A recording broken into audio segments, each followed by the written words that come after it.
Vous êtes en train de me dire que vous êtes dans la voiture que la police a pris en chasse? Je suis le conducteur, la police est derrière moi. Moi, c'est Maddy. Peux-tu me dire ce qui se passe et pourquoi tu ne veux pas t'arrêter, Tony? Parce que je peux pas, le levier de vitesse est cassé, la voiture va de plus en plus vite. J'arrive pas à l'arrêter. Aidez-moi! Sur une autoroute limitée à 65 miles à l'heure, un ado roule à plus de 105 miles. Une voiture de police le colle de près. Le shérif veut fermer l'autoroute immédiatement. Tony, quelle est la vitesse de la voiture?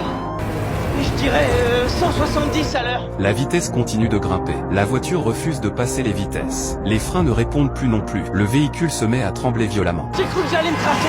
Il n'y aurait pas un moyen de mettre le levier de vitesse au point mort? J'ai essayé mais j'y suis pas arrivé. Aidez-moi, je veux pas abîmer la voiture. Le garçon explique que son père adore cette voiture, presque plus qu'il ne l'aime lui. Après avoir roulé aussi longtemps à cette vitesse, il est complètement épuisé. Ils sont en train de manquer de temps. La voiture va beaucoup trop vite. Impossible de tenter une manœuvre d'arrêt classique. Ils doivent trouver un autre moyen de l'arrêter, et vite. Le policier contacte immédiatement les pompiers. Les secours partent en intervention. La standardiste appelle le père du garçon. Elle lui explique que Tony ne pense même plus à sa propre sécurité. Tout ce qui l'inquiète, c'est la voiture. Parce qu'il est persuadé que son père aime cette voiture plus que lui. La standardiste demande au père de faire comprendre à son fils qu'il compte bien plus qu'une voiture. Derrière lui, les voitures de police commencent enfin à ralentir. Tony, tu m'entends? Papa, oh papa, je suis désolé, je suis vraiment désolé. Je sais que j'ai déconné. Non, c'est pas grave, fils.